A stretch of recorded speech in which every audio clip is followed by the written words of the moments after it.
ಒಂದು simple turning part ಯಾವ ಥರ ಕ್ರಿಯೇಟ್ ಮಾಡೋದಂತ ನೋಡೋಣ. ಫಸ್ಟು ಫೈಲ್ನ ಕ್ರಿಯೇಟ್ ಮಾಡಿ, ಫೈಲ್ ಕ್ರಿಯೇಟ್ ಮಾಡಿಬಿಟ್ಟು ನೆಕ್ಸ್ಟ್ ನ್ಯೂಗೆ ಹೋಗ್ಬಿಟ್ಟು ಪಾರ್ಟ್ ಕೊಟ್ಬಿಟ್ಟು ಡಬಲ್ ಕ್ಲಿಕ್ ಮಾಡಿ.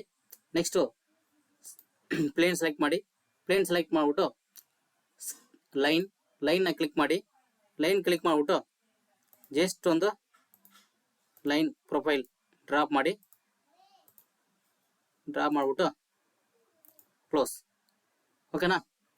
ಕ್ಲೋಸ್ ಆಗಿದ್ಮೇಲೆ ನೆಕ್ಸ್ಟು ಇದಕ್ಕೆ ಡೈಮೆನ್ಷನ್ ಕೊಡಬೇಕು. 60, 12, 16, ಇದು 25. ಓಕೆ, ಅದೇ ಥರ ಲೆಂತ್ ಡಿಪೈನ್ ಮಾಡಿ 30, ಇಲ್ಲಿಂದ 40. ಓಕೆ, ಡಿಪೈನ್ ಮಾಡಿಬಿಟ್ಟು ಓಕೆ.